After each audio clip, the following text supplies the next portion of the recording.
Continuing with the hardware elements, we're going to create the pipe clamp that goes along the side of the train and holds all the steam pipes. So we're still on the hardware layer from earlier. Let's save our file in case we didn't. Close out the layer manager. Left viewport. Zoom into that bolt that we have floating there, the nut and bolt. Let's move it a little forward. Just work out in this open area. Okay. We're going to start out with a sphere. I'd say maybe 2 to 3 times the size of that bolt. So let's just pull one out right here. That looks good. Okay. Let's make that 12 segments. That sounds good. Right click it, create an editable poly. Okay, let's go to perspective. Okay. Now these pieces, they're kind of just these little stems that have this decorative ball that a pipe runs through. So what I'm going to do is I'm going to rotate the sphere. Make sure your angle snaps are on. If they're not, let's rotate that 90 degrees, just like that. I'm going to come down here to polygon sub-object level. Let's select the bottom polygons. Make sure you have them all. That looks good.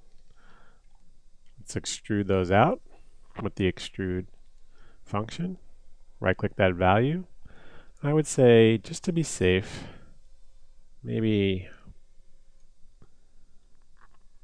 that's about 2 times the size of the sphere at the top. A little more than that.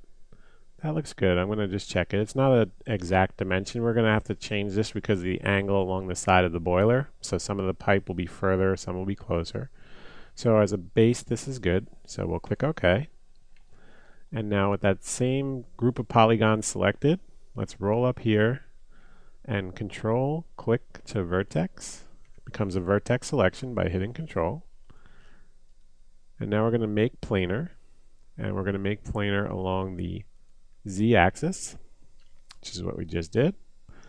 Go back to polygon. Let's try bevel. Back out a little bit, zoom out, and you'll see when we hit bevel, that's what I expected. The default value is kind of high. We can right-click that out. Right-click this outline value as well. Again, whatever values you're adjusting show up in this little gray pill-looking thing up here. So here we have the height. Here we have the outline. So let's first add some height. I think that looks good. And now the outline amount. I think that's good as well. So I'm going to say OK. There we go. Let's go up here. Let's add a Turbo Smooth. Hit T 3 times on your keyboard. Enter. Turbo Smooth is on. Subdivides. It's a nice looking model, but it needs a little detail. So let's do this. Select this edge. Alt and R for a ring selection. Let's go to connect. 2 segments. Let's pinch that out so that one edge is very close to the ball at the top and the other is close to this transition area right here. Say OK. Let's do a ring selection on this set of edges right here and connect again. Let's shrink down the pinch value a little bit just because the area that it's covering is different, so the same value becomes tighter to the edges. It's just the scale of the span that you're using will influence that. Let's say OK, and that is OK. And let's once again Turbo Smooth. Okay, and that looks better. Now you can make this a square at the bottom if you want, or whatever shape. It's just a matter of moving some verts. I think for our purposes, this simple model looks good. And the other thing is with the pipe running through there, you know, there would be an opening in there, but again, at viewing distance we're going to be, we're not going to see that. If you wanted that to happen, if you want to have a circular opening, you could simply go in, select a few polygons, delete them, cap them. We can do it. As a matter of fact, I'll do it.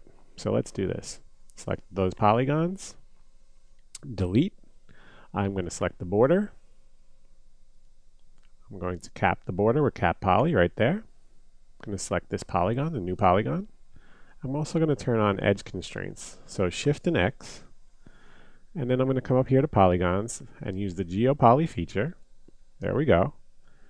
And you can see that made a little circle. And now what I'll do is I'll inset that polygon. Give me a second. Okay, there we go. Right click the value to zero it out, and let's just click a couple times. That looks good. Say OK. Once again, we can delete that polygon. Go to border selection, and we can shift drag that back a little bit. Turn off the edge constraints. That's why it got all wonky right there. So Shift X. Okay, and let's just turbo smooth it. And you can see right there that now we have the opening. And if you want to do this on both sides, you would do it on both sides and bridge that gap. Use the bridge tool between.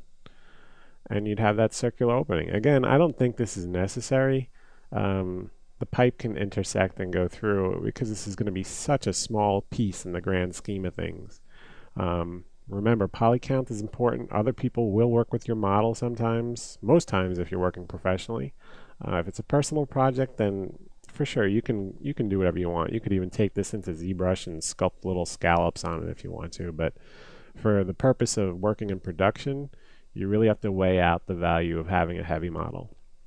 So with that said, we're going to pause. If you want to do the other side with a circular opening, you can. I'm going to do that without the video running. And in the next video, we're just going to make some simple rivets that we're going to also place around the whole model. But first, let's rename this as a pipe underscore clamp -01. Let's save our file, and I'll see you in the next video.